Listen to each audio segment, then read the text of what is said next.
Quando recebi a mensagem naquela quinta-feira à noite, meu coração parou por um segundo. Era Emília, minha filha, depois de mais de um ano de silêncio absoluto. Mãe, podemos jantar na terça-feira? Sinto sua falta. Li aquelas palavras repetidamente, minhas mãos tremendo, incapaz de acreditar. Como uma pequena mensagem de texto poderia iluminar toda a escuridão que havia se instalado na minha vida desde que ela decidiu que eu não merecia mais o amor dela? Mas quando cheguei à casa dela, algo inesperado aconteceu. Mas antes de continuarmos, verifique se você já está inscrito no canal e escreva nos comentários. De onde você está assistindo este vídeo? Adoramos saber até onde nossas histórias estão chegando. Meu nome é Elizabeth.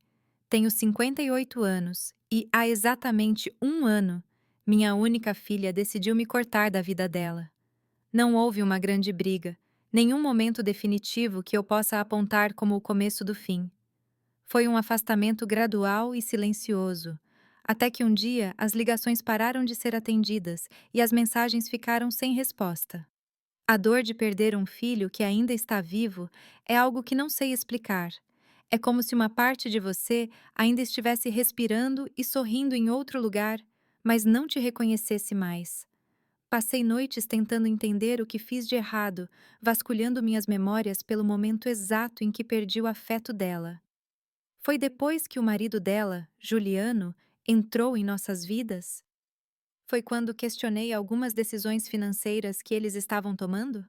Ou talvez tenha sido aquele almoço de domingo em São Paulo, quando mencionei que achava que ela estava perdendo peso demais, parecendo doente, e Juliano respondeu por ela que eu deveria cuidar da minha própria saúde?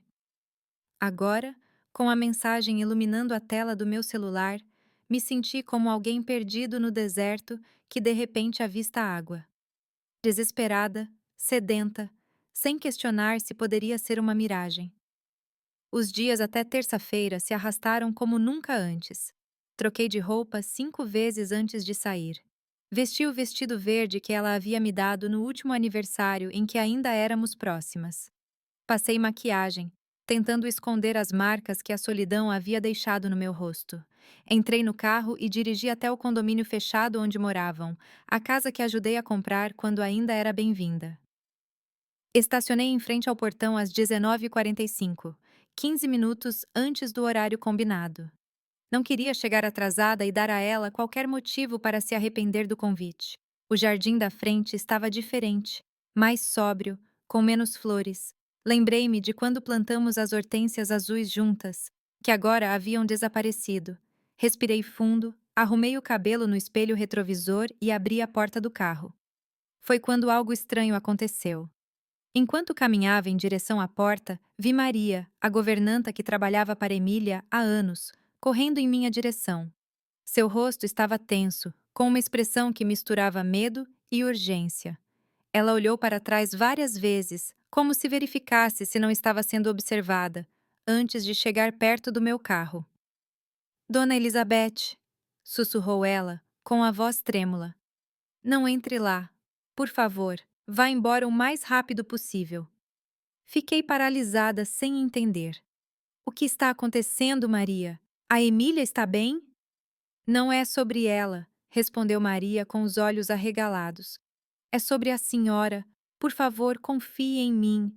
Não é seguro. Antes que eu pudesse fazer mais perguntas, ela olhou em direção à casa novamente e recuou. Preciso voltar antes que percebam. Vá, Dona Elizabeth, vá. E com isso, ela correu de volta para a casa, deixando-me congelada na calçada, meu coração batendo tão alto que eu podia ouvi-lo em meus ouvidos. O que estava acontecendo? Por que Maria parecia tão aterrorizada? E por que minha filha, que não falava comigo há mais de um ano, de repente me convidou para jantar? Voltei para o carro como se estivesse em transe. Minhas pernas se moviam automaticamente enquanto minha mente tentava processar o aviso. Sentei-me, tranquei as portas e liguei o motor. Mas não fui embora. Algo dentro de mim, talvez o mesmo instinto que me ajudou a sobreviver a um casamento abusivo por 15 anos, antes de finalmente encontrar coragem para me divorciar, me disse para ficar e observar. Do banco do motorista, eu tinha uma visão direta da sala de jantar através das janelas. As cortinas estavam abertas, como se esperassem que eu olhasse. Por alguns minutos, a casa permaneceu quieta, as luzes fracas, como se não houvesse ninguém em casa. E então, de repente, tudo se iluminou. Uma a uma, as luzes se acenderam como se alguém estivesse esperando eu sair para continuar com seus planos. Duas pessoas que eu nunca tinha visto antes apareceram na sala de jantar. Um homem de terno escuro e uma mulher segurando uma pasta. Depois deles, Juliano entrou, falando ao telefone, gesticulando como se estivesse dando instruções importantes. E, finalmente, Emília apareceu, vestida formalmente, com uma expressão séria que eu nunca tinha visto antes. Claramente, não era um jantar de mãe e filha. Era uma reunião cuidadosamente planejada. Enquanto eu observava, Maria apareceu brevemente na janela. Nossos olhos se encontraram por um segundo, e ela fez um gesto sutil com a cabeça. Aquele pequeno gesto me disse tudo o que eu precisava saber. Vá embora. Mas eu não conseguia. Precisava entender o que estava acontecendo. Desliguei os faróis do carro e continuei observando. Juliano caminhou até a mesa, pegou alguns papéis e os entregou a Emília. Ela olhou para eles, assinou algo e sorriu. Um sorriso frio que não reconheci como sendo da minha filha. Naquele momento, senti um nó no estômago. Não era apenas preocupação ou confusão. Era medo. Um medo primitivo e visceral que me dizia que aquela casa, onde fui feliz com minha filha, agora representava algum tipo de perigo. E a parte mais dolorosa, minha própria filha parecia estar no centro de tudo. 15 minutos se passaram enquanto eu ficava paralisada, assistindo aquela cena estranha se desenrolar. Juliano saiu da sala e voltou com mais papéis. Emília verificou algo na tela de um tablet. Os dois estranhos ainda estavam lá conversando entre si. Parecia uma reunião de negócios, não um jantar em família. E então Juliano olhou para o relógio e depois para a janela, diretamente em direção ao meu carro. Instintivamente, me abaixei, com o coração disparado. Quando olhei novamente, as cortinas estavam fechadas. A casa, que já foi o lugar onde embalei minha filha para dormir, agora se transformava em um mistério ameaçador diante de mim. Liguei o carro e dirigi para longe, mas não fui para casa. Eu não podia. Estacionei em um posto de gasolina a alguns quilômetros de distância, na saída para Campinas, e tentei organizar meus pensamentos. Que tipo de armadilha era essa? Por que Emília me chamaria para um jantar que claramente não existia? E o mais importante, o que Maria sabia que a deixava tão assustada? Peguei meu celular e olhei para a mensagem de Emília novamente. As palavras pareciam diferentes agora. Só nós duas. Talvez não fosse um convite para reconectar, mas para algo muito mais sombrio. Será que a mulher que criei, que amei incondicionalmente, estava tramando algo contra mim? A ideia era tão dolorosa que as lágrimas começaram a rolar pelo meu rosto antes mesmo que eu percebesse. Fui ao banheiro do posto para lavar o rosto. No espelho, vi uma mulher que mal reconhecia. Cabelos grisalhos, olheiras profundas, um olhar assustado. Essa era eu agora? É nisso que a dor de perder minha filha me transformou? Apoiei-me na pia e respirei fundo. Eu não podia desmoronar. Precisava descobrir o que estava acontecendo. De volta ao carro, percebi que tinha uma chamada perdida. Era de um número desconhecido. Segundos depois, o telefone vibrou com uma mensagem. Dona Elizabeth, sou eu, Maria. Precisamos conversar amanhã, ao meio-dia, na lanchonete da rodoviária principal. É importante. Não conte a ninguém. Naquela noite, não consegui dormir. Toda vez que fechava os olhos, via o rosto de Emília assinando aqueles papéis. Juliano, olhando para o relógio, o olhar de terror nos olhos de Maria. O que eles estavam planejando? E por que minha própria filha estaria envolvida em algo contra mim? Quando o sol começou a nascer, eu ainda estava acordada, sentada na varanda do meu pequeno apartamento, olhando para a cidade de Belo Horizonte enquanto ela acordava. As pessoas nas ruas pareciam tão normais, tão alheias ao turbilhão que acontecia na minha vida. Como seria acordar sem o peso de saber que a pessoa que você mais ama no mundo pode querer te machucar? À medida que o relógio avançava para o meio-dia, uma determinação crescia dentro de mim. Eu iria àquele encontro com Maria e descobriria a verdade, não importa o quão dolorosa fosse, porque a incerteza, percebi, era ainda mais insuportável do que qualquer verdade. A rodoviária estava movimentada como sempre. Pessoas correndo para pegar seus ônibus, famílias se despedindo, adolescentes com mochilas enormes esperando por suas caronas. Eu me sentia deslocada ali, uma mulher de meia idade sozinha procurando respostas para perguntas que eu nem sabia como formular. A lanchonete ficava em um canto isolado, um lugar pequeno com mesas de fórmica e cadeiras de plástico. Escolhi uma mesa de onde pudesse ver a entrada e pedi um café que sabia que não conseguiria beber. Meu estômago estava embrulhado. Às 12h10, Maria entrou. Ela estava vestida de forma simples, com uma jaqueta escura e um lenço cobrindo parcialmente o rosto. Seus olhos corriam nervosamente, examinando cada canto do lugar antes de vir para a minha mesa.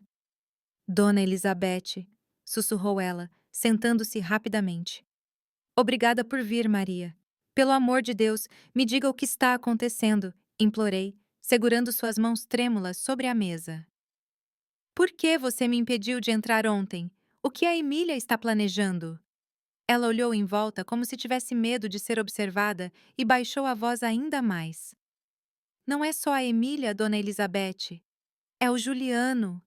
Ele está controlando tudo. Um calafrio percorreu minha espinha. Desde o começo, nunca confiei totalmente em Juliano. Havia algo nele, uma frieza calculista por trás do sorriso encantador. Mas Emília estava tão apaixonada que nunca quis ouvir minhas preocupações. Controlando como? Perguntei. Maria respirou fundo. Há meses vejo coisas estranhas acontecendo naquela casa. O senhor Juliano isola a Emília. Primeiro foram os amigos dela, depois a família. A senhora foi a última a ser afastada. Mas foi a Emília quem parou de falar comigo, argumentei confusa. Não, Dona Elizabeth, foi ele quem a convenceu de que a senhora estava tentando controlar a vida dela, que não respeitava as escolhas dela. Ele distorce tudo. Ele faz a Emília acreditar que todos estão contra ela, que só ele a protege. Maria fez uma pausa com os olhos úmidos. Ela está perdendo peso porque ele controla até o que ela come. Ele diz que ela precisa ficar em forma, que ninguém gosta de mulheres gordas. Senti náuseas. As peças estavam começando a se encaixar. A distância gradual, as mudanças no comportamento de Emília, a maneira como ela começou a repetir frases que pareciam ensaiadas. E o jantar ontem? Por que me convidar? Maria baixou a voz ainda mais. Ouvi uma conversa entre eles. O senhor Juliano disse que precisavam da sua assinatura em alguns documentos. Algo sobre a casa que a senhora ajudou a comprar e algumas ações que o pai da Emília deixou para ela. Coisas sobre as quais a senhora ainda tem algum controle. O apartamento que ajudei Emília a financiar quando se casou ainda estava parcialmente em meu nome. E as ações que meu ex-marido, pai de Emília, deixou quando faleceu. Eu era a administradora até ela completar 35 anos, o que seria em apenas alguns meses. Eles iam me fazer assinar papéis para transferir tudo para eles? Não só isso.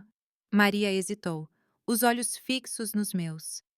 Ouvi o senhor Juliano falando com um homem ao telefone. Ele disse: depois de terça-feira, tudo será nosso, e ninguém vai questionar.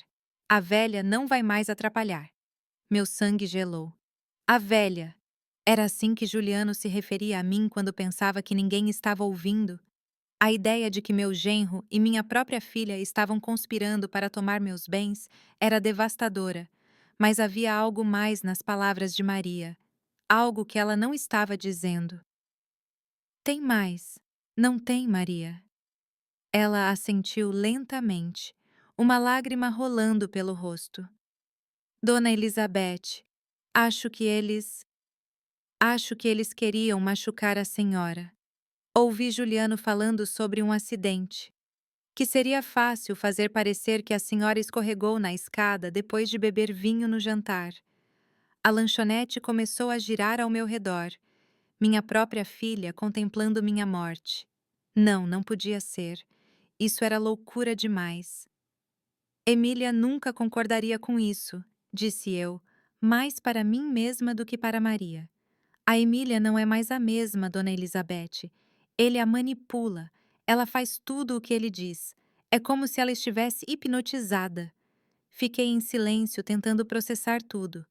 Parte de mim queria negar, dizer que era impossível. Mas outra parte sabia que Maria não tinha motivos para inventar algo tão horrível. Por que você está me contando isso, Maria? Por que se arriscar assim? Seus olhos encontraram os meus, cheios de determinação. Porque a Emília era uma menina boa antes dele. Eu a vi crescer. Lembra? Trabalho para vocês desde que ela tinha 12 anos. Sua voz falhou. E por quê? Porque minha irmã morreu nas mãos de um homem como o Senhor Juliano, um homem que controlava tudo, que a isolou de todos, que a fez acreditar que o mundo era um lugar terrível e só ele podia protegê-la. Senti um nó na garganta. Maria estava arriscando seu emprego, talvez até sua segurança, para me avisar. Você tem prova de alguma coisa? Qualquer coisa que possa nos ajudar? Ela assentiu e tirou um pequeno gravador da bolsa. Gravei algumas conversas e tirei fotos de documentos que encontrei no escritório dele. Eles estão preparando tudo para depois de terça-feira. Testamentos, transferências, tudo.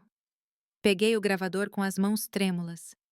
Maria, você percebe que isso é crime. Precisamos ir à polícia. Não! Exclamou ela assustada. Ainda não. O senhor Juliano tem amigos na corporação. Ele está sempre se gabando de como é fácil fazer as coisas desaparecerem quando se conhece as pessoas certas. Então, o que fazemos? Maria se inclinou para a frente. Primeiro, a senhora precisa se proteger. Não pode voltar para o seu apartamento. Eles sabem onde a senhora mora. Sabem sua rotina. Precisamos que a senhora fique em algum lugar seguro enquanto descobrimos mais. E a Emília, não podemos simplesmente deixá-la com ele. Vou ficar de olho nela, Dona Elizabeth. Se ele tentar qualquer coisa. Ela não terminou a frase, mas vi a preocupação em seus olhos. Por enquanto, o importante é mantê-la segura. Olhei pela janela da lanchonete para as pessoas passando, alheias ao terror que eu estava vivendo. Como eu poderia simplesmente desaparecer? Abandonar minha vida, minha casa, meu trabalho na pequena livraria que eu gerenciava em Petrópolis. E como eu poderia deixar Emília para trás, mesmo que ela estivesse envolvida em algo tão terrível contra mim? Tenho uma prima que mora no interior, disse Maria, perto de Ouro Preto, numa cidadezinha isolada. Podemos dizer que a senhora foi visitá-la. Ninguém vai procurá-la lá. A ideia de fugir, de me esconder, era quase tão aterrorizante quanto as revelações que eu acabara de ouvir. E se eu tentar falar com a Emília sozinha? Sem o Juliano? Talvez ela... Dona Elizabeth, interrompeu Maria, com a voz firme. A senhora não entende. Ela não vai escolher a senhora. Não agora. Ele tem controle total sobre ela. Suas palavras me atingiram como um soco. A verdade que eu não queria encarar. Eu já havia perdido minha filha. Não quando ela parou de falar comigo há 1 ano, mas muito antes, quando aquele homem entrou em nossas vidas e começou a tecer sua teia de manipulação. Vou para a casa da sua prima, decidi finalmente. Mas não para me esconder, para pensar, para planejar como vamos salvar a Emília. Maria assentiu, visivelmente aliviada. É o melhor a fazer, Dona Elizabeth. Vou ficar vigiando aqui e mantendo a senhora informada. Vamos tirar a Emília dessa. Quando saímos da lanchonete, o mundo parecia diferente, mais ameaçador. O sol do meio-dia não parecia mais quente, e os rostos das pessoas ao meu redor pareciam máscaras escondendo intenções desconhecidas. Eu estava prestes a deixar para trás tudo o que conhecia, fugindo de um perigo que vinha da pessoa que eu mais amava no mundo. Olhei para Maria uma última vez antes de nos separarmos. Cuide-se e cuide da minha filha. Sempre, Dona Elizabeth. Caminhei até meu carro sentindo o peso do gravador no bolso da jaqueta. Aquele pequeno objeto continha a verdade que poderia destruir minha família para sempre, mas também poderia ser a chave para salvar minha filha de um monstro que a consumia por dentro. A casa da prima de Maria ficava em uma pequena cidade a cerca de 3 horas de distância, no interior de Minas Gerais.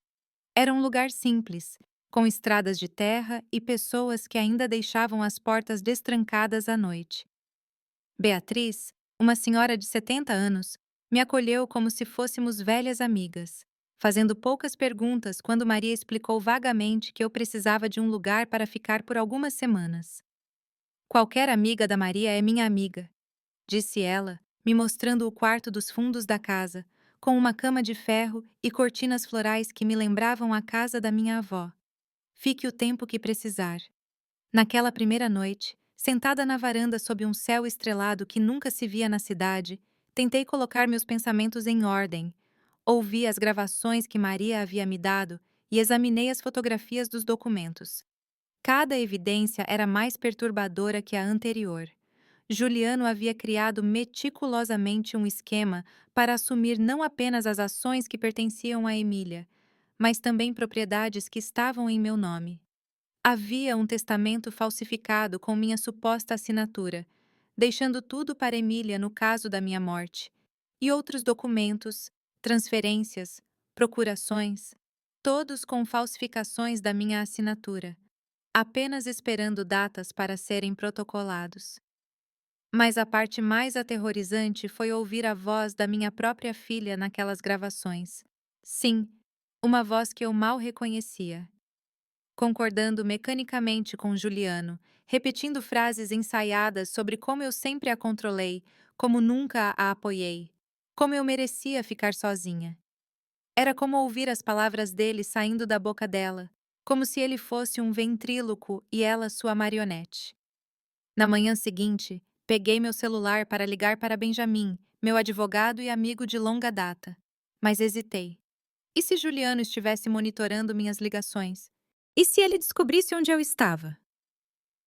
Decidi ser mais cautelosa. Usei o telefone fixo da casa de Beatriz para ligar de um número que Juliano não conheceria. Elizabeth? Atendeu Benjamin, surpreso. Onde você está? Liguei para o seu celular várias vezes. Eu. Eu precisei sair da cidade por alguns dias, respondi vagamente. Benjamin, preciso da sua ajuda, mas tem que ser discreto. Expliquei a situação da forma mais concisa possível, sem entrar em detalhes por telefone. Benjamin ouviu em silêncio, ocasionalmente fazendo perguntas diretas. Isso é sério, Elizabeth, disse ele finalmente. Se você tem provas do que está dizendo, precisamos ir à polícia imediatamente. Ainda não, respondi, lembrando do aviso de Maria. Juliano tem contatos. Precisamos ser estratégicos. Então, o que você sugere? Preciso de evidências mais concretas, algo que não possa ser ignorado ou encoberto. Benjamin ficou em silêncio por alguns segundos. Tenho um amigo na Polícia Federal, alguém de fora do círculo local. Posso falar com ele sem mencionar nomes ainda. Faça isso, concordei. Enquanto isso, preciso que você faça algo por mim.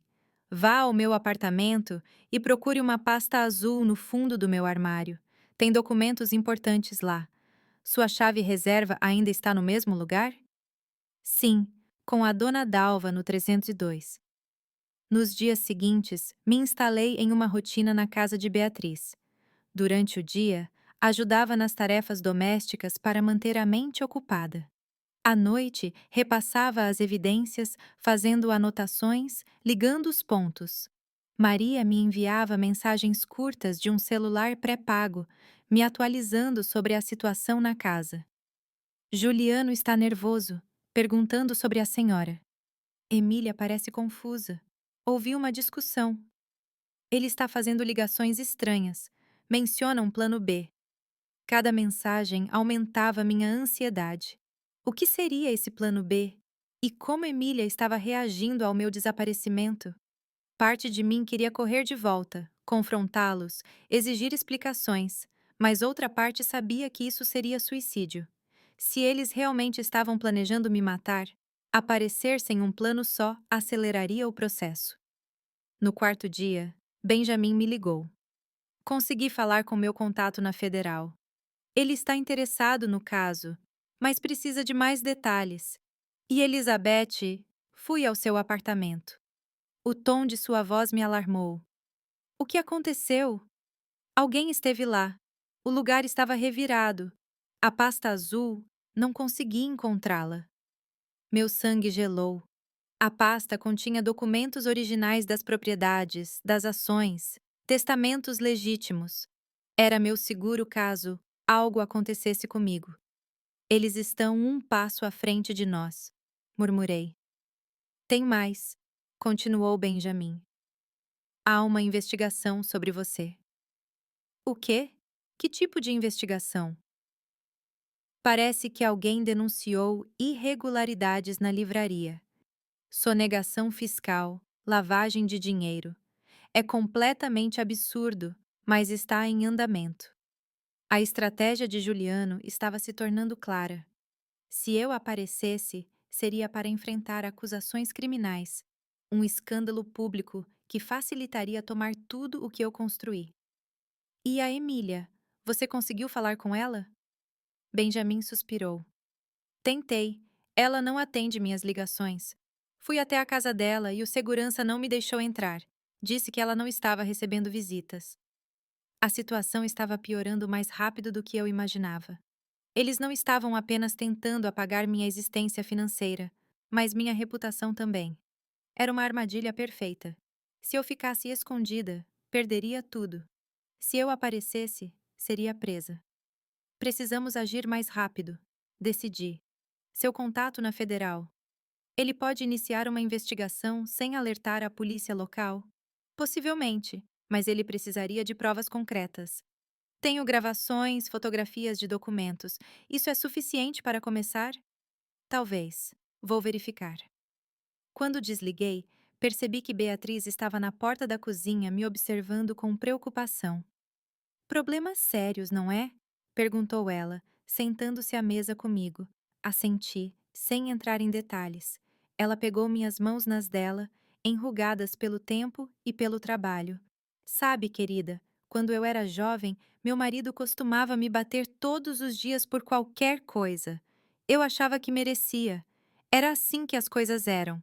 Até que um dia, ele bateu no nosso filho. Foi aí que percebi que não era sobre mim.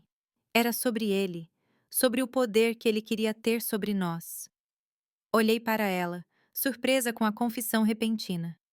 O que estou dizendo, continuou ela, é que às vezes precisamos ver alguém que amamos ser ferido para entender que estamos sendo feridas também. Sua filha está em perigo, não está? Sim, admiti. Mas ela não vê isso porque ele não a deixa ver. É assim que eles funcionam. Eles isolam, controlam, fazem a pessoa duvidar do próprio julgamento. E quando você finalmente acorda, já é tarde demais. Como a senhora escapou? O rosto de Beatriz se iluminou com um sorriso triste. Eu não escapei. Ele morreu. Teve um ataque cardíaco durante um de seus acessos de raiva. Deus tem um senso de humor peculiar, não é? Ela se levantou, ajeitando o avental. Mas você ainda pode salvar sua filha e a si mesma. Quando ela saiu, fiquei pensando em suas palavras. Talvez Beatriz estivesse certa. Talvez o problema nunca tivesse sido entre Emília e eu. Foi Juliano quem criou essa divisão, alimentando-a com mentiras e manipulação. E se minha filha estava repetindo aquelas frases horríveis sobre mim, não era porque ela acreditava nelas, mas porque ele a havia programado para dizê-las. Naquela noite, Recebi uma mensagem de Maria que mudou tudo. Ele está planejando levá-la. Ouvi ele falando sobre uma casa no exterior. Ele diz: Vocês duas nunca mais vão se ver. Levá-la? Para onde? Por quê? As perguntas giravam na minha mente. Se Juliano conseguisse tirar Emília do país, eu realmente poderia nunca mais vê-la. E se ele já tinha conseguido transformá-la tanto em apenas 2 anos, o que faria quando a tivesse completamente isolada, sem ninguém para questioná-lo? Eu não podia esperar mais. Não podia confiar que o sistema legal agiria a tempo. Minha filha estava em perigo imediato, mesmo que ela não percebesse. Eu precisava tirá-la das garras de Juliano antes que fosse tarde demais. Peguei meu telefone e liguei para Benjamin. Mudança de planos, disse assim que ele atendeu. Não vamos esperar pela investigação formal. Precisamos agir agora. O que você tem em mente? Uma extração, respondi, surpresa com a firmeza da minha própria voz. Vamos tirar minha filha daquela casa. E você vai me ajudar. Os 2 dias seguintes foram gastos desenvolvendo um plano que, em circunstâncias normais, eu consideraria insano, mas nada era normal há muito tempo. Benjamin, inicialmente relutante, acabou concordando que não podíamos esperar pelo lento processo legal, especialmente com a ameaça de Juliano de tirar Emília do país. Você entende que isso pode dar errado de muitas maneiras, certo? Ele me avisou durante uma de nossas ligações no celular pré-pago que Beatriz havia me emprestado. Eu entendo, respondi. Mas ficar parada enquanto minha filha desaparece para sempre seria muito pior. Benjamin tinha contatos. Um deles era Marcos, um ex-policial que agora trabalhava como investigador particular em São Paulo. Outra era Sara, uma psicóloga especializada em vítimas de relacionamentos abusivos. Ambos concordaram em ajudar, mais pela amizade com Benjamin do que por acreditarem na minha história. Mas isso não importava. O que eu precisava era de pessoas competentes, não de convicção. O plano era relativamente simples. Precisávamos criar uma situação em que Emília ficasse sozinha, sem Juliano, por tempo suficiente para conversarmos com ela. Maria seria crucial para isso. Ela nos avisaria quando Juliano saísse de casa, de preferência por várias horas, e então agiríamos. E se ela não quiser ir com você? Perguntou Marcos durante nossa reunião em uma pequena lanchonete na estrada, a meio caminho entre Belo Horizonte e a cidade onde eu estava escondida. Ela não precisa querer, explicou Sara. Em casos de manipulação psicológica severa, a vítima raramente reconhece sua situação. Nossa missão é criar uma interrupção no controle para permitir que ela pense por si mesma, mesmo que apenas por algumas horas. E se ele voltar enquanto estivermos lá? Questionei, sentindo um calafrio na espinha só de pensar. Eu estarei preparado, respondeu Marcos, sem entrar em detalhes. Mas seu tom me fez acreditar que ele sabia lidar com homens como Juliano. A oportunidade surgiu 3 dias depois. Maria me enviou uma mensagem às 9 horas da manhã. Ele vai para o Rio de Janeiro hoje. Reunião de negócios. Voo às 11 horas. Ele só volta à noite. Ela ficará em casa sozinha. Meu coração disparou. Era agora ou nunca. Encontrei Benjamin, Marcos e Sara no local combinado, um posto de gasolina a 10 minutos da casa de Emília. Benjamin parecia nervoso, verificando constantemente o relógio. Marcos estava calmo, quase indiferente, como se estivéssemos ali apenas para um café casual. Sara revisava suas anotações, provavelmente preparando sua abordagem psicológica.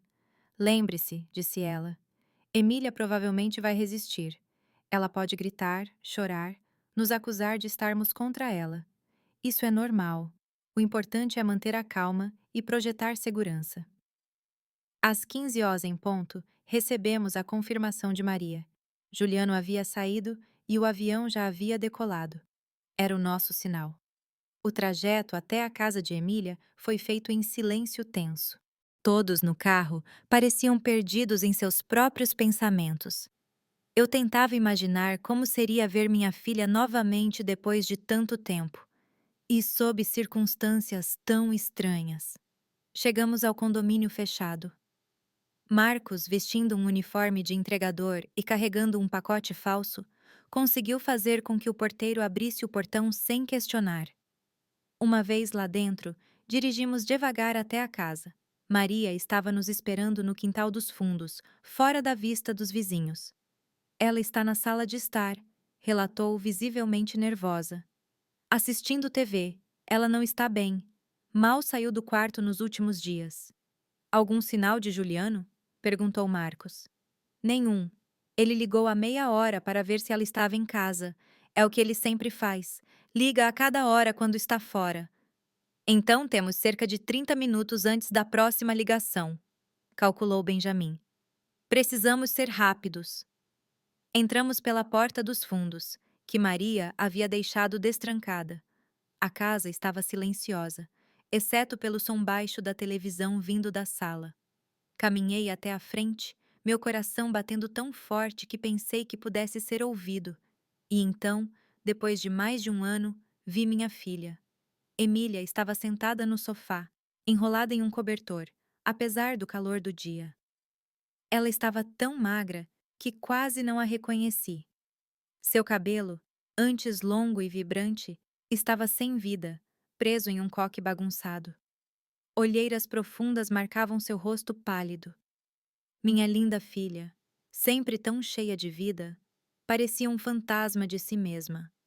Ela não notou nossa presença a princípio, absorta em algum programa de TV que nem parecia estar realmente assistindo. Quando finalmente me viu, seus olhos se arregalaram em choque. Mãe? Sussurrou ela, como se não pudesse acreditar no que estava vendo. Oi, querida. Respondi, tentando manter a voz firme apesar das lágrimas que ameaçavam cair. Ela se levantou abruptamente, o cobertor caindo.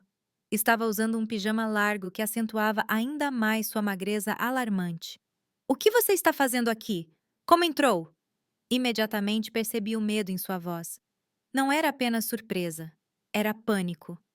Precisamos conversar, Emília, disse eu, dando um passo em sua direção. Estou preocupada com você. Ela recuou, olhando nervosamente para os estranhos comigo. Vocês não podem estar aqui. O Juliano vai voltar logo. Vocês têm que ir embora. Seu marido está no Rio, informou Marcos calmamente. Ele não volta até hoje à noite. O pânico nos olhos de Emília se intensificou. Como vocês sabem disso? Estão me espionando?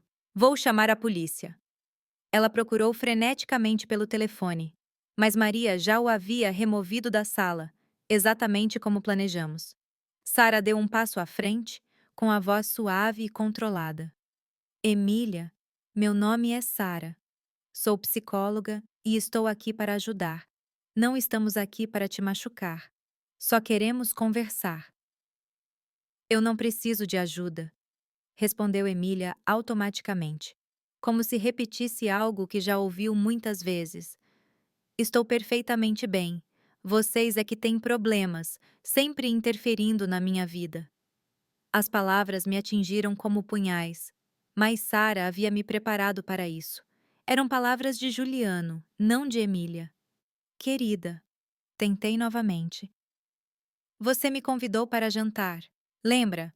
Terça-feira passada, você me mandou uma mensagem. Emília pareceu confusa por um momento. Eu não mandei nada.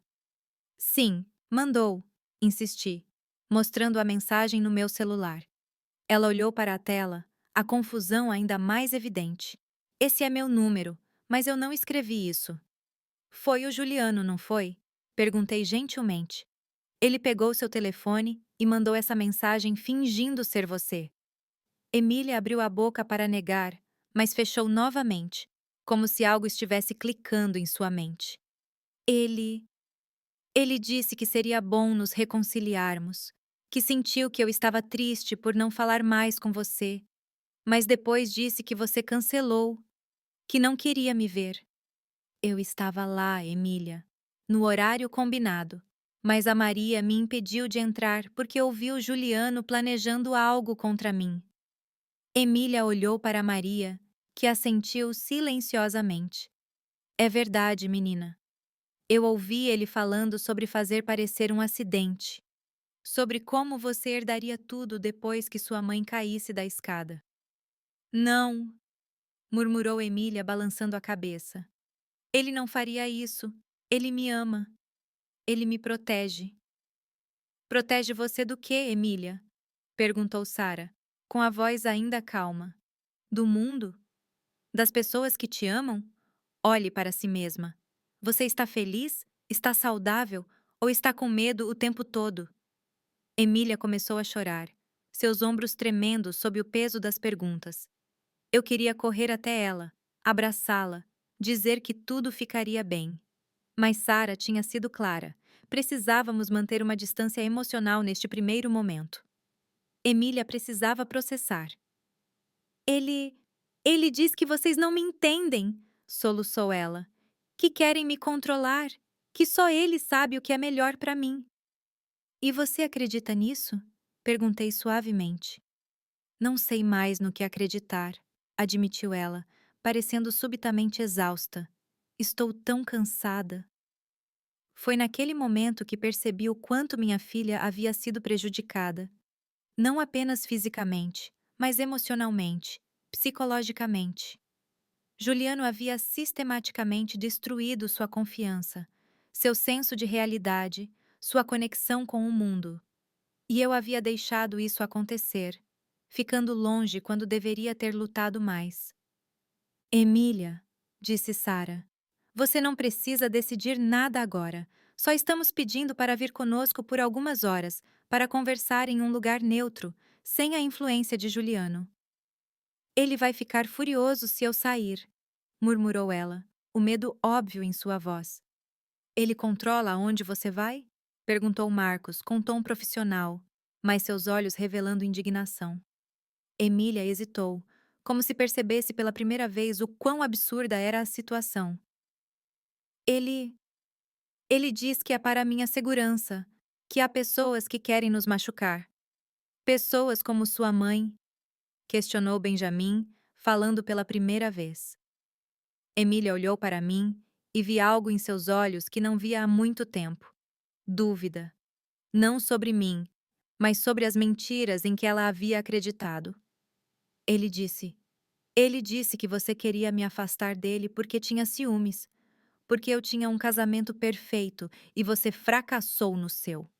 Respirei fundo, sentindo a ferroada daquelas palavras, mas entendendo que não eram realmente dela. Emília, seu pai e eu nos separamos porque ele me traiu. Você sabe disso. E eu nunca, jamais quis nada além da sua felicidade. Se o Juliano realmente te fizesse feliz, eu seria a primeira a apoiar. Mas ele não te faz feliz, faz? Continuou Sara, aproveitando um momento de vulnerabilidade. Você está mais isolada, mais magra e mais assustada a cada dia. As lágrimas de Emília fluíam livremente agora. Ele. Ele diz que sou gorda, que ninguém vai me querer se eu não me cuidar, que eu deveria ser grata por ele me aceitar assim.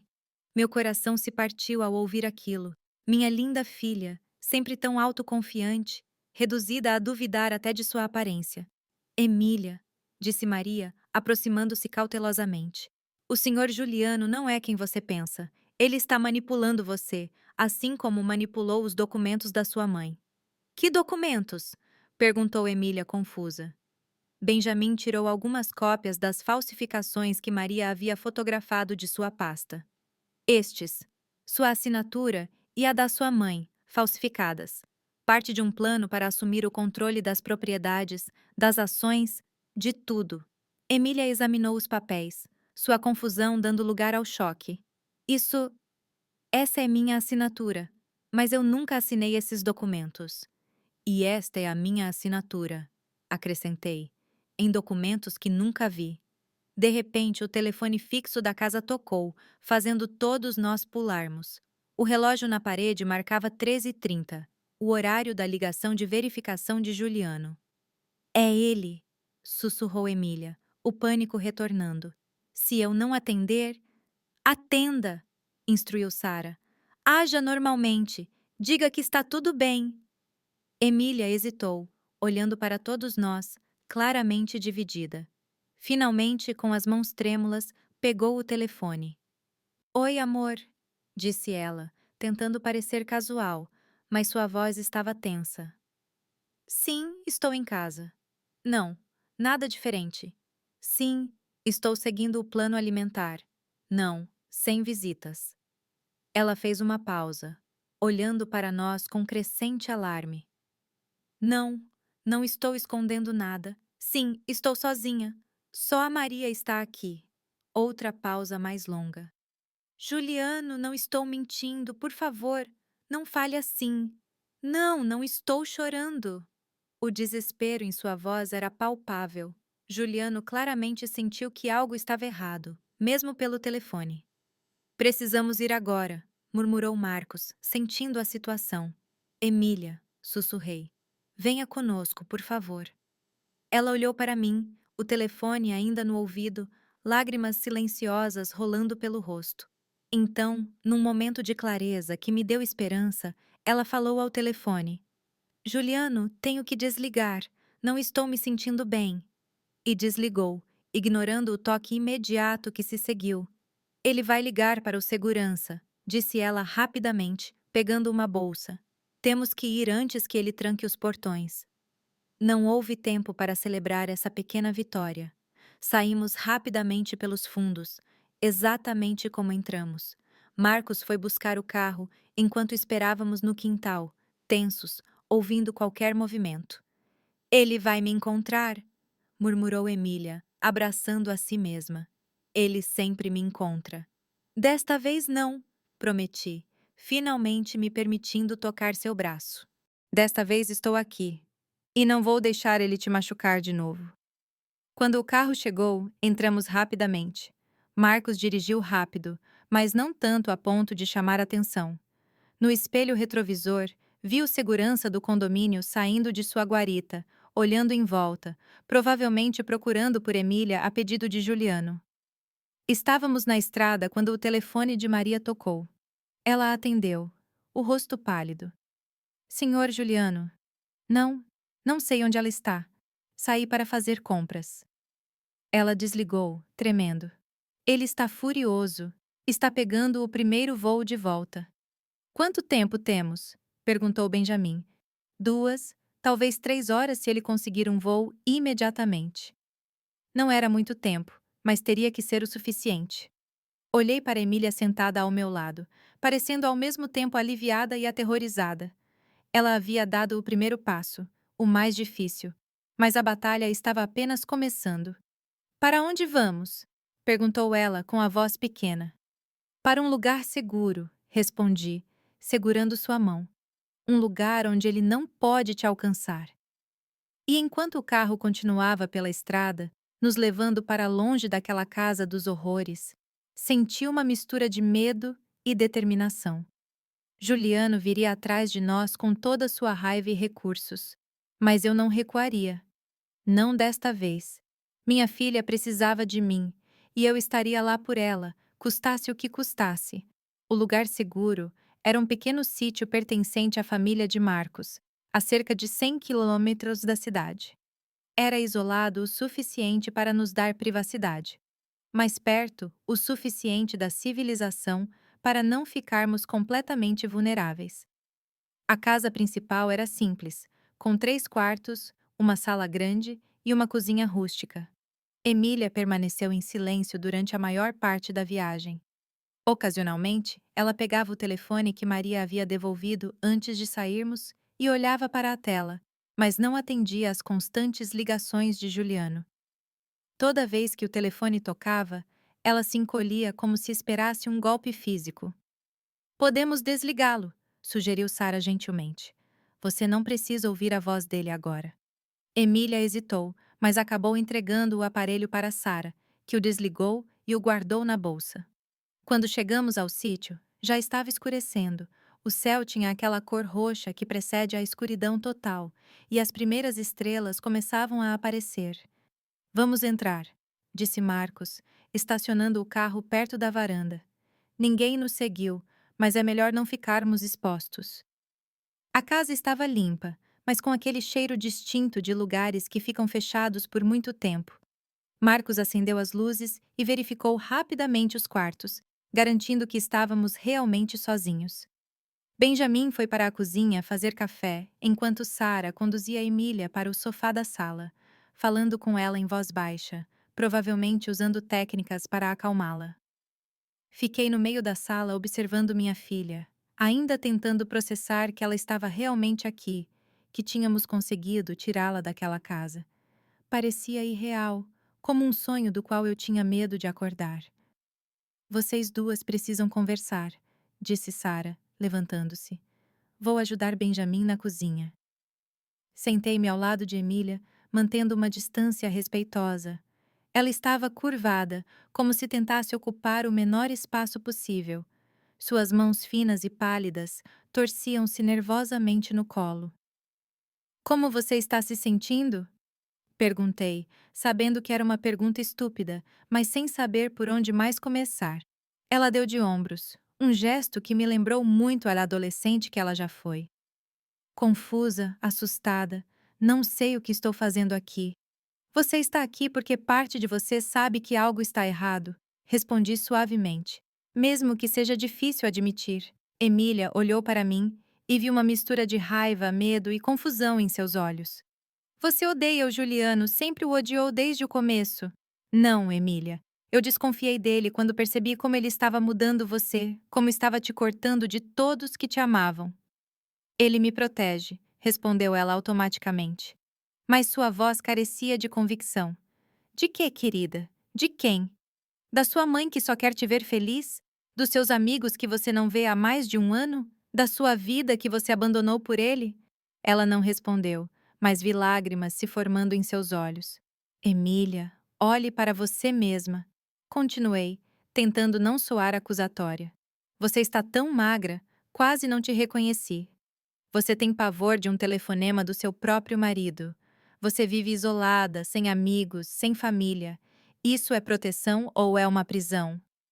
Uma lágrima escapou e deslizou por sua bochecha. Ele. Ele diz que é para o meu próprio bem. Que eu era ingênua. Que as pessoas queriam se aproveitar de mim. E quem se aproveitou de você, querida? Seus amigos que ligavam todos os dias até você parar de atender? Eu, que liguei por meses sem resposta? Ou o homem que controla o que você come, aonde você vai e com quem você fala? Ela cobriu o rosto com as mãos, soluçando silenciosamente. Eu queria abraçá-la, mas sabia que precisava deixá-la processar suas próprias emoções. Emília precisava chegar às suas próprias conclusões. Qual foi a última vez que você se sentiu verdadeiramente feliz? Perguntei depois de um momento. Ela levantou o rosto pensativa. Não sei. Antes. Acho que antes de tudo ficar tão complicado? Antes de ele começar a te isolar? Antes de fazer você duvidar de si mesma e de todos ao seu redor?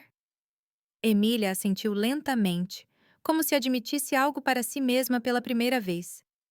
Era diferente no começo. Ele era atencioso, carinhoso, me fazia sentir especial.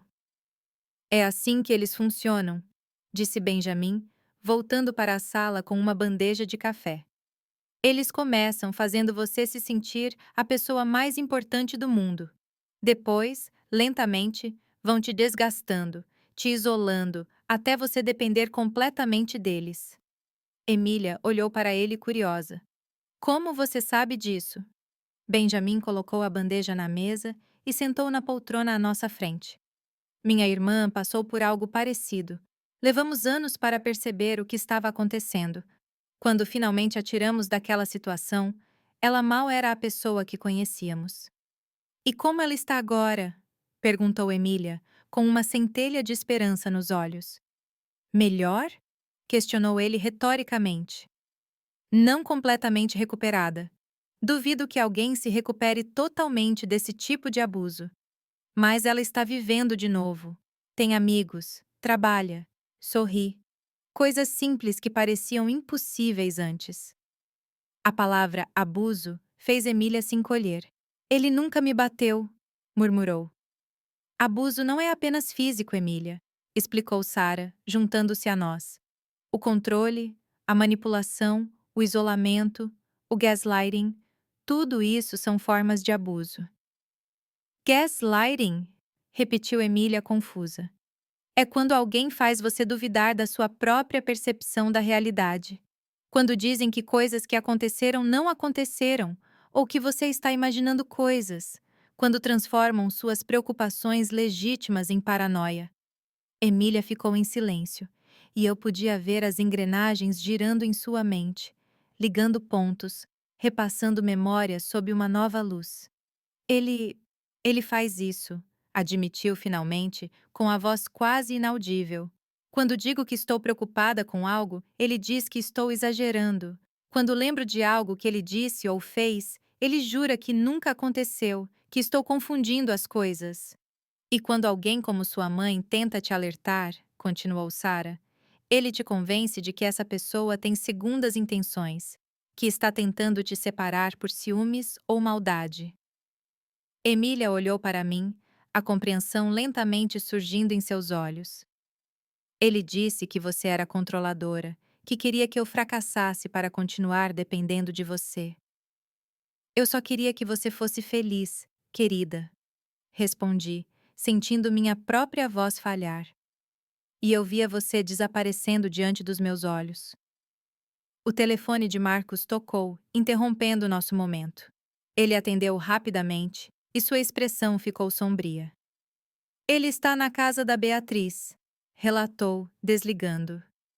Um dos meus contatos na polícia acabou de me alertar. Juliano conseguiu rastrear uma ligação que você fez de lá, Elizabeth. Ele está furioso, ameaçando todo mundo. Meu sangue gelou. A Beatriz está bem? Sim, ela não estava em casa.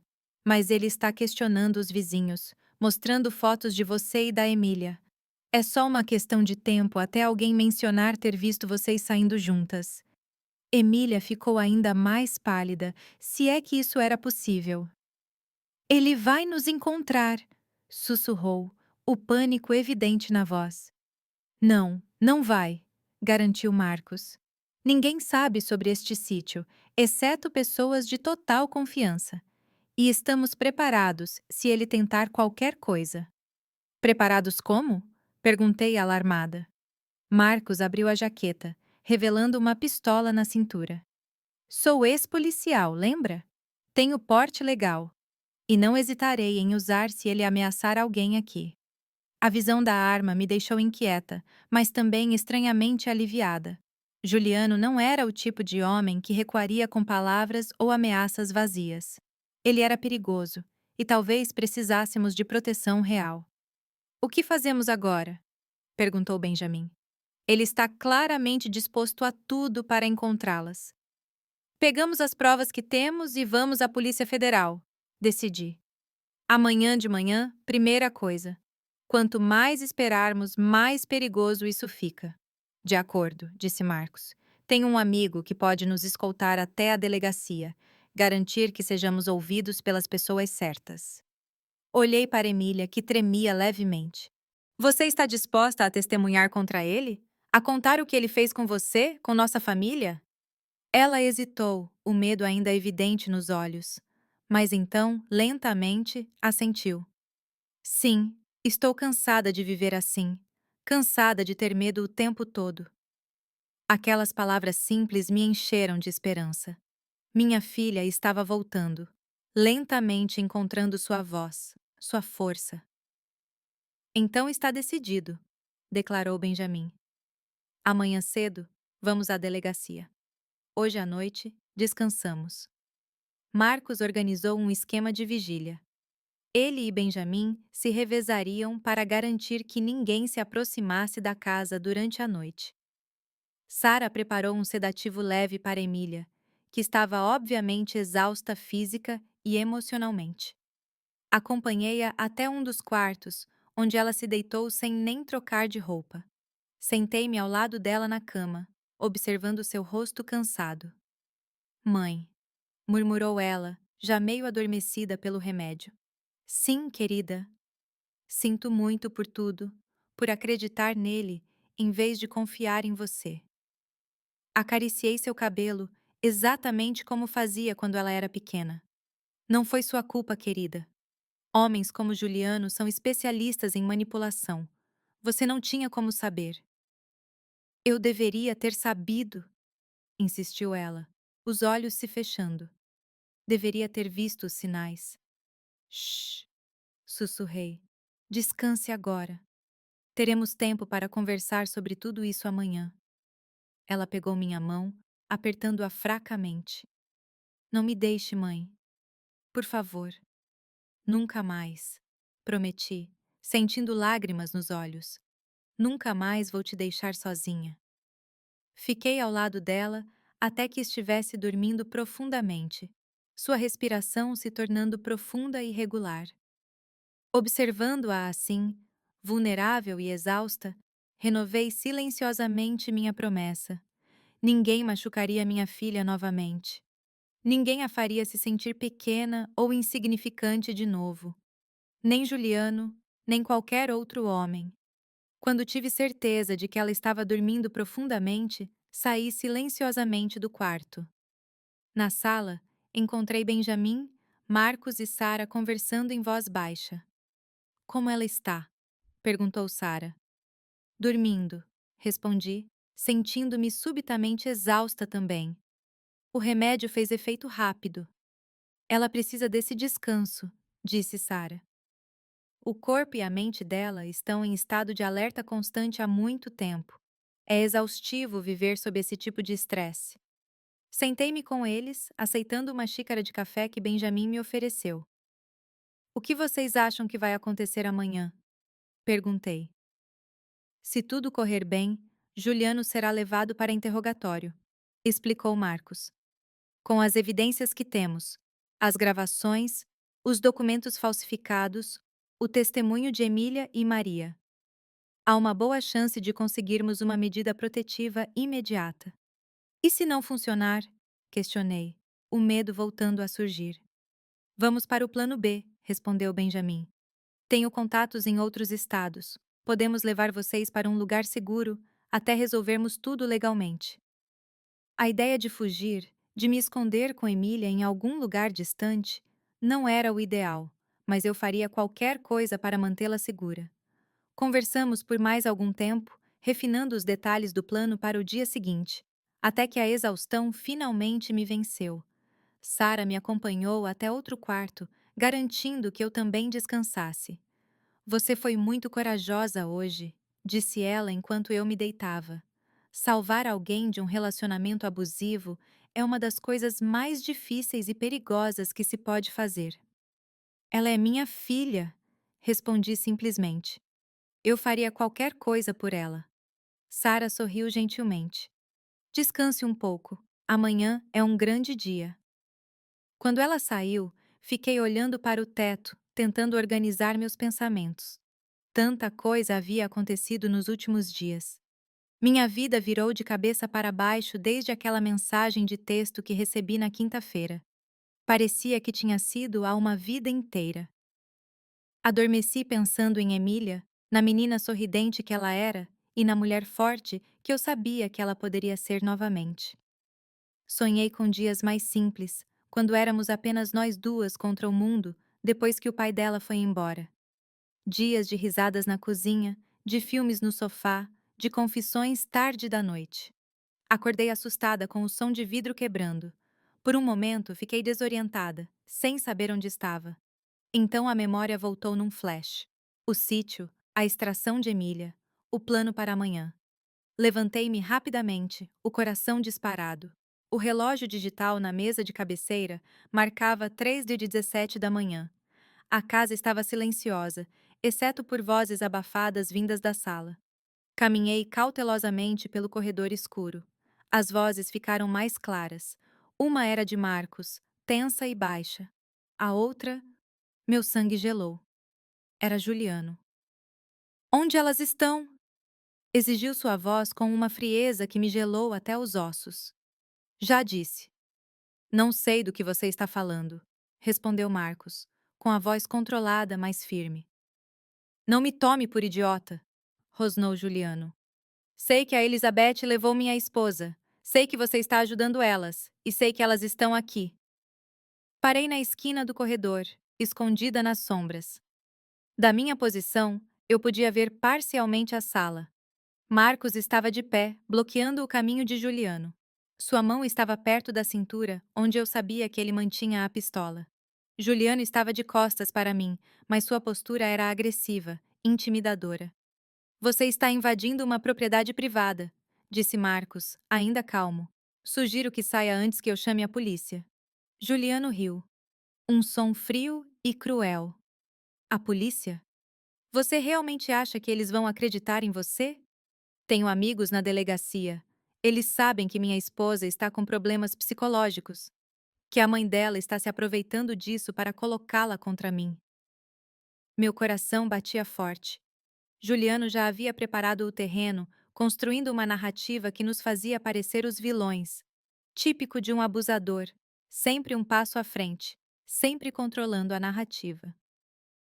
Não estou sozinho, sabe? Continuou Juliano, dando um passo em direção a Marcos. Tenho gente lá fora. Se você não me trouxer a Emília agora, as coisas vão ficar muito feias. Vi a mão de Marcos se mover em direção à arma. Estou pedindo mais uma vez, saia desta casa, agora. O tempo pareceu congelar. Eu sabia que estava prestes a testemunhar algo horrível. Se Juliano avançasse, Marcos sacaria a arma. Se Marcos sacasse a arma, Juliano reagiria. Alguém poderia se machucar ou pior. Foi então que ouvi uma porta se abrir atrás de mim. Virei-me e vi Emília saindo do quarto, com os olhos arregalados de medo. É ele! Sussurrou ela. Ele nos encontrou. Antes que eu pudesse detê-la, Emília passou por mim e entrou na sala. Juliano, chamou ela, com a voz trêmula. Os dois homens se viraram para ela. O rosto de Marcos mostrava alarme. O de Juliano, uma mistura de triunfo e raiva contida. Querida, disse Juliano, com o tom repentinamente doce, embora seus olhos permanecessem frios. Eu estava tão preocupado com você. Vamos para casa agora, ok? Ele estendeu a mão para ela, mas Emília não se moveu. Ela estava parada no meio da sala, visivelmente tremendo, mas mantendo sua posição. Não, disse ela, a palavra saindo como um sussurro. O rosto de Juliano endureceu. O que você disse? Eu disse não, repetiu Emília um pouco mais alto desta vez. Não vou voltar com você. Entrei na sala, posicionando-me ao lado de Emília. Benjamin e Sara apareceram de outros cômodos, claramente alertados pela comoção. Você ouviu minha filha? Disse eu, olhando diretamente para Juliano. Ela não vai a lugar nenhum com você. Juliano nos encarou, seu olhar alternando de Emília para mim e para os outros na sala. Por um momento, pensei que ele fosse atacar. Então, inesperadamente, ele sorriu. Tudo bem, disse ele, dando um passo para trás. Se é assim que vocês querem jogar.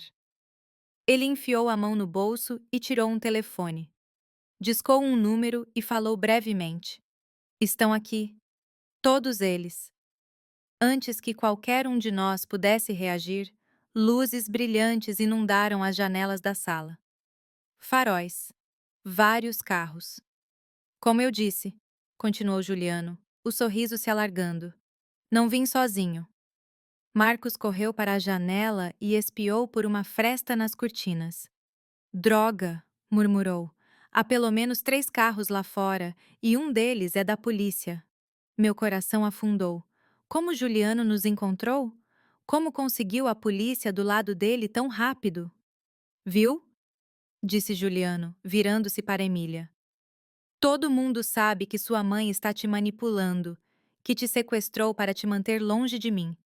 Eles estão aqui para te levar para casa, onde você pertence. Emília olhou para ele, o medo claro em seus olhos. Mas algo mais também. Determinação. Não, disse ela novamente, com a voz mais firme desta vez. Não vou com você nunca mais. O sorriso de Juliano vacilou, dando lugar a um olhar de fúria nua. Você não tem escolha, Emília. Você é minha esposa. Você faz o que eu digo. Sempre fez, sempre fará. Naquele momento, houve uma batida forte na porta. Polícia! Abram! Benjamin me lançou um olhar desesperado. O que fazemos? Temos as provas, lembrou Sara. As gravações, os documentos. Não estamos fazendo nada de errado aqui. Mas eles vão nos ouvir? Questionei, o pânico começando a subir. Se Juliano já os convenceu de que somos os vilões. Marcos tomou uma decisão rápida. Abrimos a porta. Se tentarmos resistir, vai piorar tudo. Ele foi até a porta e a abriu. 2 policiais uniformizados entraram, seguidos por um homem de terno que presumimos ser um detetive. O que está acontecendo aqui? Perguntou o detetive, olhando ao redor da sala. Juliano imediatamente assumiu o papel de marido preocupado. Detetive Miller, como expliquei, minha esposa desapareceu ontem. A mãe dela a convenceu a fugir. Só estou tentando trazê-la para casa. O detetive olhou para Emília. Senhora, isso é verdade? A senhora está aqui por livre e espontânea vontade? Antes que Emília pudesse responder, Juliano interveio. Ela não está bem, detetive. Ela tem um histórico de problemas emocionais. Está confusa. A raiva cresceu dentro de mim. Minha filha não tem problemas, exclamei. É esse homem que a vem manipulando e abusando psicologicamente há anos. O detetive olhou para mim com ceticismo. Senhora, temos um relatório oficial de que a senhora pode ter sequestrado sua própria filha. Isso é absurdo, protestou Benjamin. Temos provas de abuso, de manipulação, documentos falsificados, testemunhos. Vocês vão acreditar nele? Juliano riu, virando-se para o detetive. São amigos dela. Obviamente vão dizer qualquer coisa para encobri-la. A sala estava tensa, com todos falando ao mesmo tempo. Os policiais pareciam confusos, olhando de um grupo para o outro, claramente inseguros em quem acreditar. Foi então que Emília deu um passo à frente. Eu quero fazer uma denúncia, disse ela, com a voz surpreendentemente clara e firme. A sala ficou em silêncio. Todos os olhos se voltaram para ela. Uma denúncia pelo quê, senhora? Perguntou o detetive. Abuso psicológico e emocional, respondeu Emília. Falsificação de documentos, tentativa de fraude, talvez até tentativa de homicídio. Juliano empalideceu. Você está delirando, sibilou ele. Ninguém vai acreditar nisso. Tenho provas, continuou Emília, ignorando-o. Ela se virou para Sara, que rapidamente lhe entregou sua bolsa. De dentro, Emília tirou o gravador que Maria havia me dado. Aqui estão gravações do meu marido discutindo planos para falsificar a assinatura da minha mãe para assumir o controle de suas propriedades. Há também gravações dele falando sobre um acidente que minha mãe sofreria durante um jantar que nunca foi planejado para acontecer. O detetive pegou o gravador, olhando-o com interesse. Isso é sério, senhora? Tem certeza do que está dizendo? Absolutamente, respondeu Emília. Então, lentamente, ela desabotoou a manga da blusa e a enrolou, revelando hematomas nos braços, marcas de dedos claramente visíveis contra sua pele pálida. E isso, disse ela, é o que acontece quando discordo dele. Quando não como exatamente o que ele manda, quando falo com alguém sem a permissão dele. Olhei para os braços da minha filha, sentindo náuseas. Como não percebi? Como não vi os sinais físicos de abuso? Mas claro, Juliano era esperto demais para deixar marcas onde as pessoas pudessem ver. E ele nos manteve afastadas por tanto tempo. O detetive olhou para Juliano, sua expressão agora muito séria. Senhor, acho que precisamos conversar na delegacia. Isso é ridículo! Explodiu Juliano, seu controle finalmente se estilhaçando. Ela está mentindo. Todos eles estão. Ele deu um passo em direção a Emília, com o rosto contorcido de raiva, mas os policiais rapidamente o interceptaram, agarrando-o pelos braços. Acho melhor o senhor vir conosco agora, disse um dos policiais. Vocês não entendem, continuou Juliano a lutar. Ela é minha, Ela não pode me deixar. Fiz tudo por ela.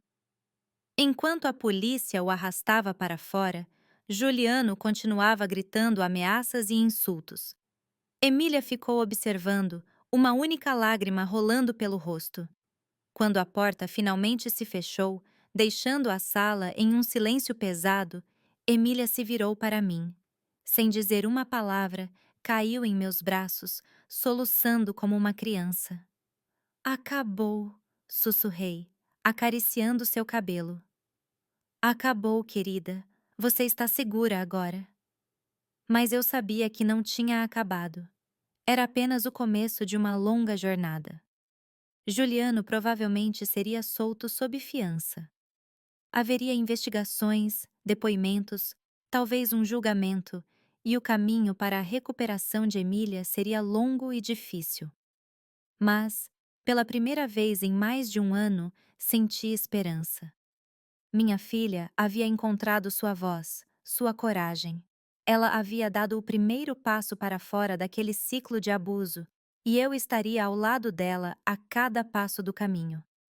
Os meses que se seguiram foram difíceis, como esperávamos.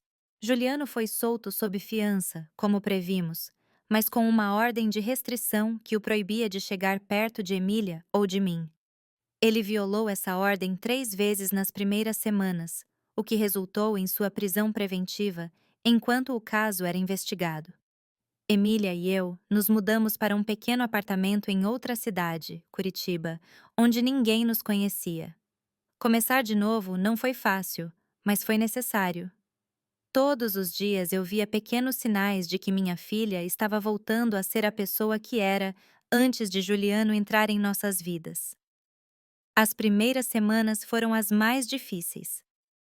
Emília alternava entre momentos de clareza e força e períodos de dúvida profunda, onde chegava a questionar se havia feito a coisa certa ao deixar Juliano.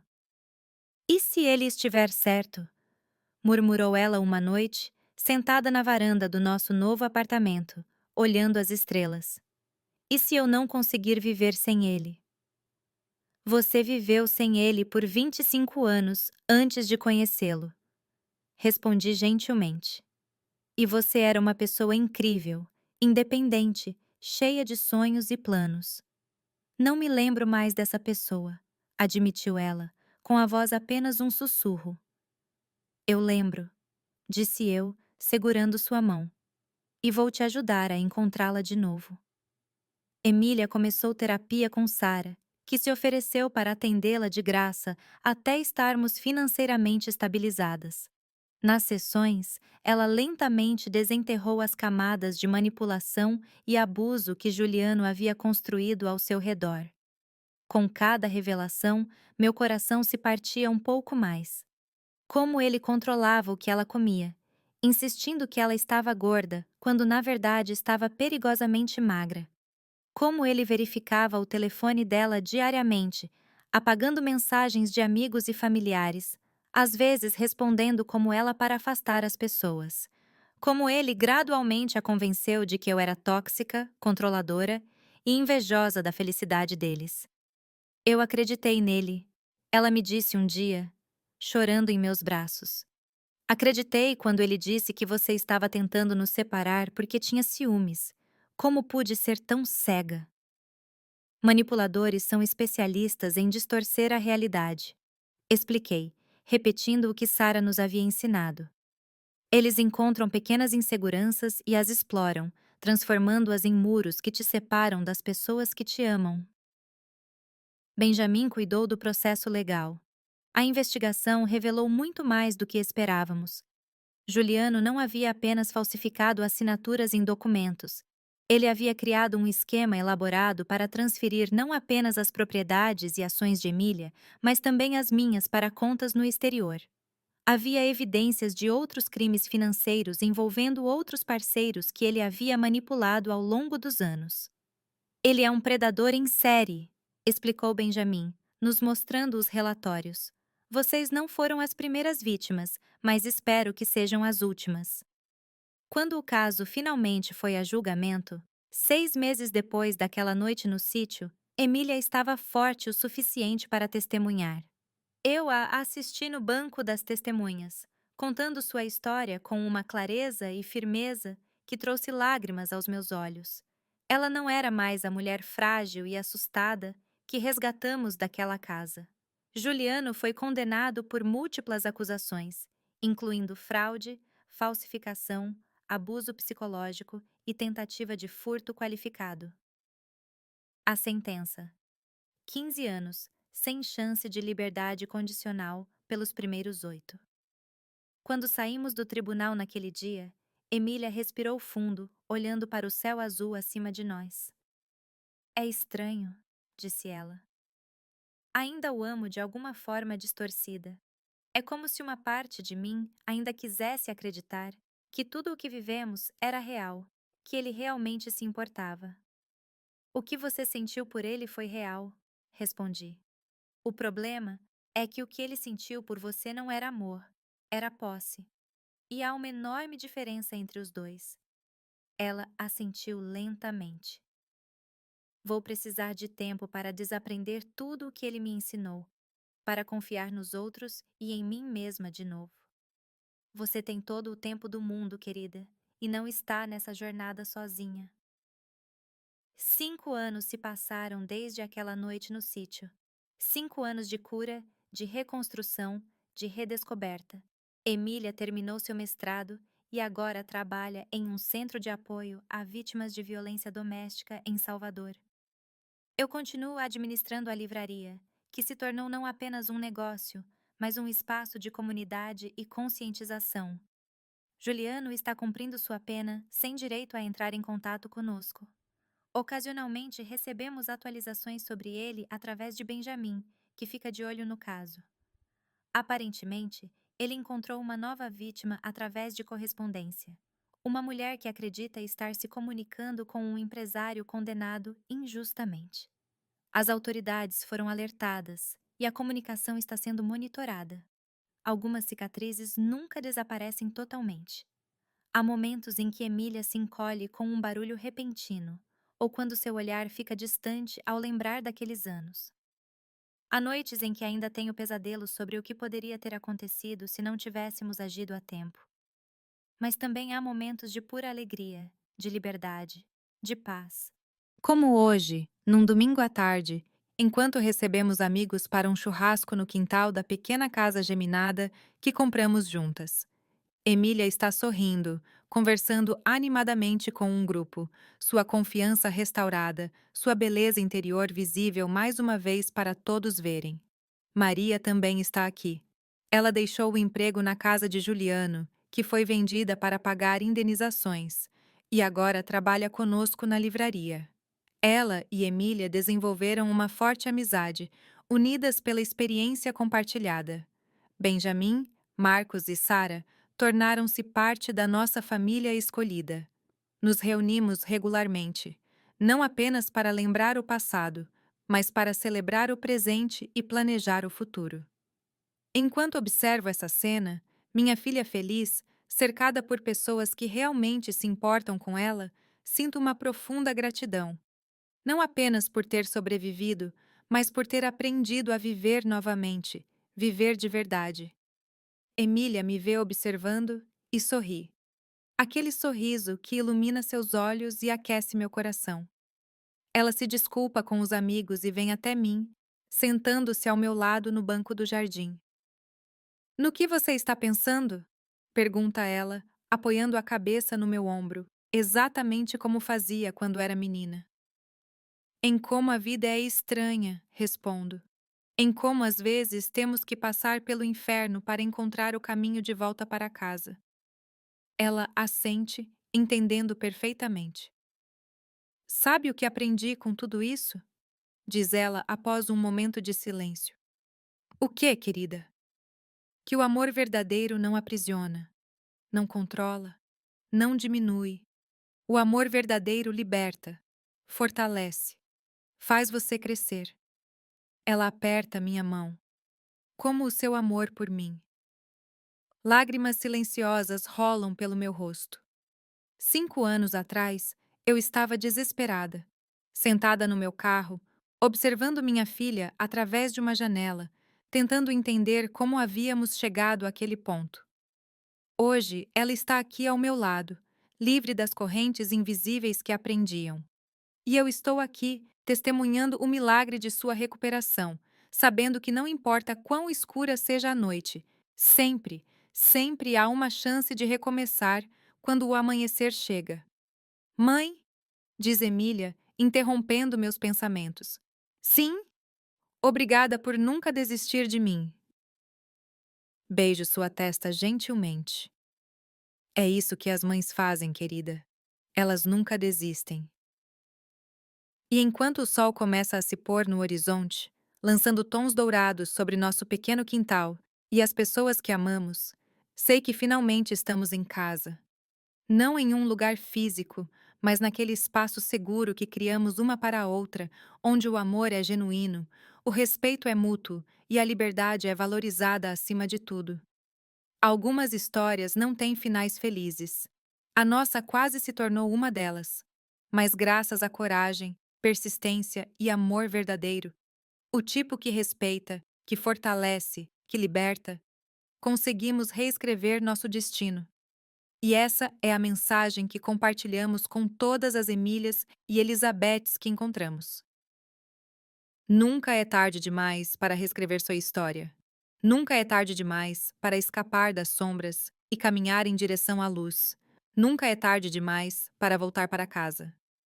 Agora, se você gostou dessa história, clique em inscrever-se e me diga nos comentários qual parte deixou seu queixo caído. Ah, e não se esqueça de se tornar membro para ter acesso a vídeos exclusivos que não posto aqui.